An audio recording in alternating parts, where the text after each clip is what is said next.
The introduction to any movie, game, or book sets the tone for the rest of the whole story. You don't care about the stakes of Frodo throwing the ring into Mount Doom if you don't have Gandalf riding into the Shire at the start of the film. You don't care about John Connor surviving in Terminator 2 unless you see Judgment Day. All this stuff applies to video games just as well, so I wanted to make a list to pick out the best or my favourite video game intros of all time, the ones that really stick with you. So let's just quickly shoot out a couple of ground rules.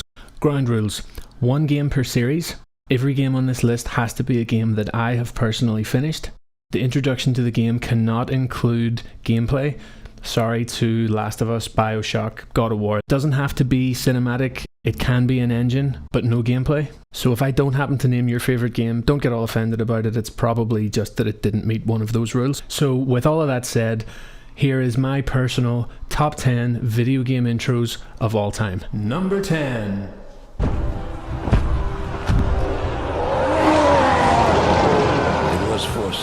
Mortal Kombat Armageddon. Kicks, punches, blade beams, skeletons, giant hammers, flaming pyramids exploding from the ground, and a Vincent Price sound-alike voiceover. Yeah, NetherRealm really threw everything and the kitchen sink into this intro, and it's probably the most Mortal Kombat thing ever. It's action movie cheesy and doesn't stop once to take a breath, and that's exactly what Mortal Kombat should be. Fighting games live or die on the strength of their roster, and with its 62 playable characters, you know from this cinematic going in, your favourite character is definitely going to be in there. Watching the cast of all of the previous Mortal Kombat games in the highest stakes fight ever in the series up to that point, in an every man for himself battle royale, perfectly set the tone for the game to come, solidifying its place on the list. Number 9. Resident Evil.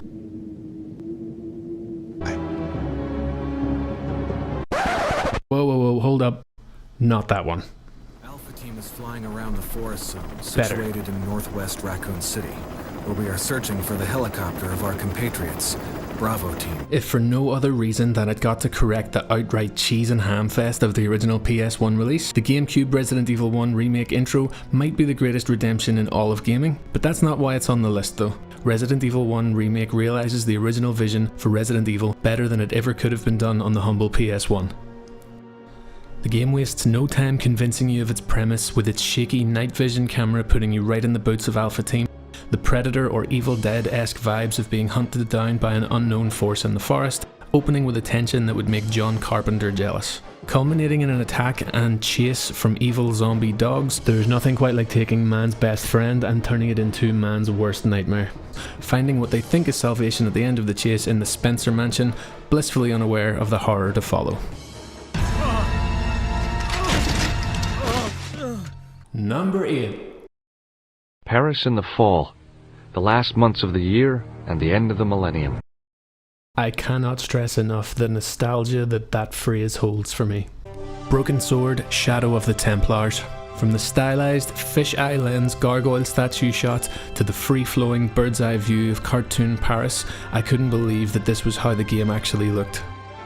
Up to that point in time, video games for me were an exercise in getting a high score or kicking someone in the face in Street Fighter, so when I loaded up Broken Sword, Shadow of the Templars for the first time, my young mind was forever changed. To this day, it still feels more like going on an adventure than most modern games, and it all starts with one of the strangest opening scenes in all of gaming. American tourist George Stobart is travelling Europe after college, and a sunny day drinking coffee quickly turns into a disaster when the cafe is bombed by a mysterious macabre clown. Wrapping George up in a journey of discovery and conspiracy that would change the fate of the world and make Dan Brown weep. Barrington Phelan's score and Rolf Saxon's delivery really make this what it is. Just go play Broken Sword. Number 7. Super Metroid.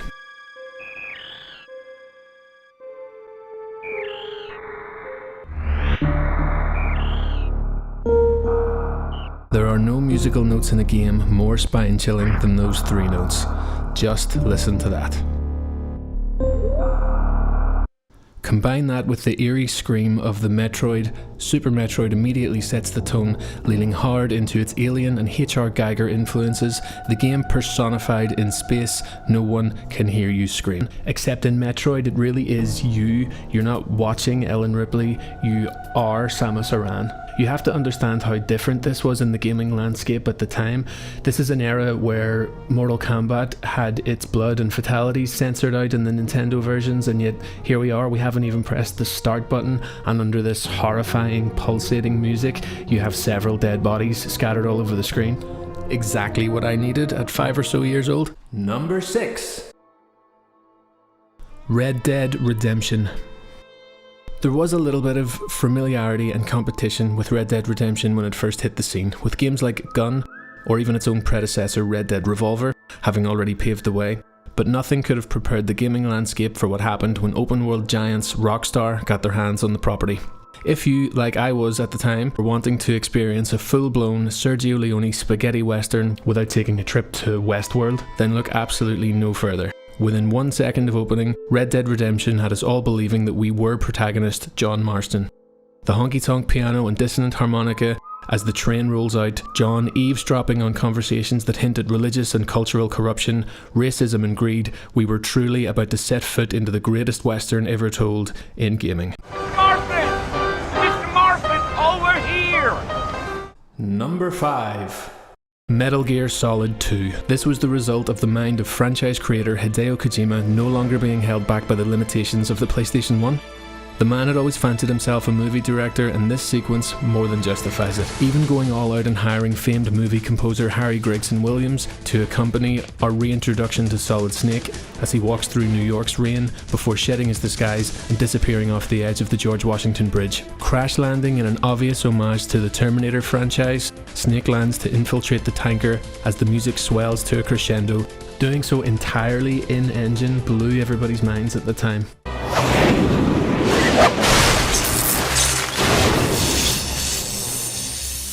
Number 4. Horizon Zero Dawn. Like Metal Gear before it, watching this intro for the first time made me rethink what was even possible to do in-engine in video games. The environments displayed as your benefactor Rost narrates and introduces you to the world and traditions of this strange land. The jaw-dropping cinematic camera shots and the credits blowing in the wind like leaves. The stroke of brilliance of introducing the in-player character Aloy as a baby, half ensuring that she was the latest in a long line of iconic gaming mascots like Lara Croft, Nathan Drake or Ezio. You're already all in on this game before it even shows you the real kicker. Awe-inspiring, enormous, dinosaur-like machines operating in a wild and primitive world. If that disconnect doesn't make you want to find out more, I don't know what to tell you. Aloy! Number 3. Tenchu 3 Wrath of Heaven. As an exercise in showing the player what the game holds in store for it by way of cinematic intro, this just might be the best one ever. Opening with a sword standing against the Four Seasons and our protagonists Rikimaru and Ayame framed by the sunrise, it jumps to life when a main musical theme as iconic as any other. Listen to this next piece of music here and tell me that you're not hyped.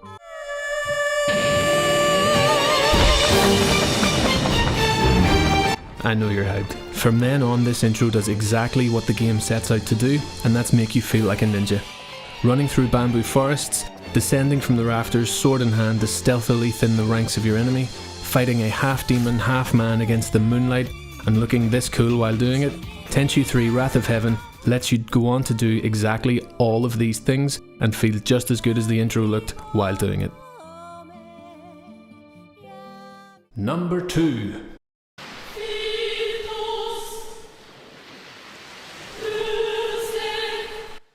Final Fantasy VIII. I could have filled this list entirely with Final Fantasy intro cinematics. Squaresoft were, and still are, absolute masters in how they open a game. For me though, the most exceptional opening of exceptional openings was Final Fantasy VIII. I still remember the first time seeing that tide coming in and hitting the beats just as that creepy choral music plays. This unbelievable intro did nothing to quell my excitement for playing the rest of the game. I still remember watching this for the first time when I was fresh off of beating Final Fantasy VII and my excitement was already through the roof. The stellar score from series composer Nobuo Uematsu, the still to this day phenomenal visuals, the thundering score, the intrigue of the first glimpses of plots scrolling across the screen, and of course the iconic gunblade battle between Squall and his nemesis Seifer. It cannot get any better than this.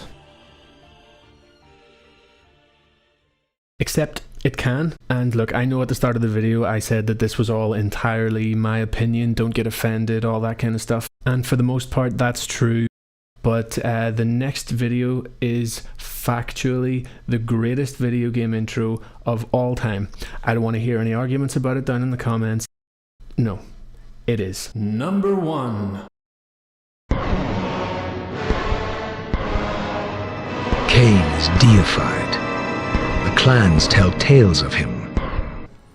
Legacy of Kain, Soul Reaver.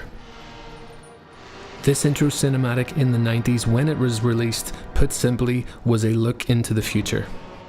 The photorealism of characters and environment modelling in modern gaming, in my opinion, can be traced back to this game. It's amazing how far we've come in that everything in engine actually looks like this now. Soul Reaver showed us where gaming was going visually.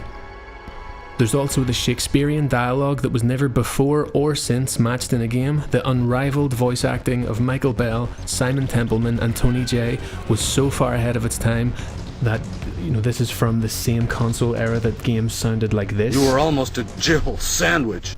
While sounding like this. Cast him in.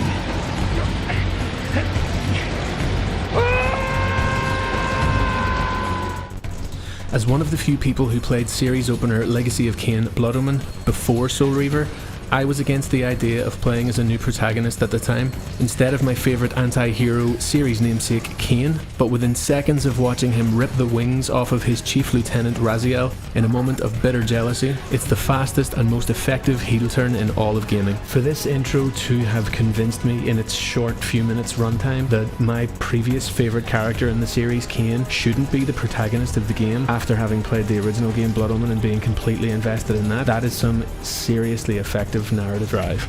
Watching Raziel executed by his brothers at the command of his master to the eerie and industrial sounds of Information Society's Ozar Midrashim, it kicks off one of gaming's greatest vengeance narratives and makes you hate the injustices and jump at the chance to get even. And for that reason, Legacy of Kain Soul Reaver is the greatest video game introduction of all time.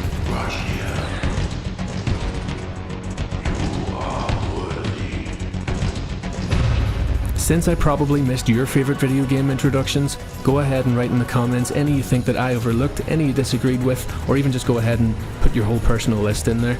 Please subscribe to the channel for more top 10s, video game reviews and video game music from me, MrConeman, or why not check out some of my other videos if you're interested, and stay safe.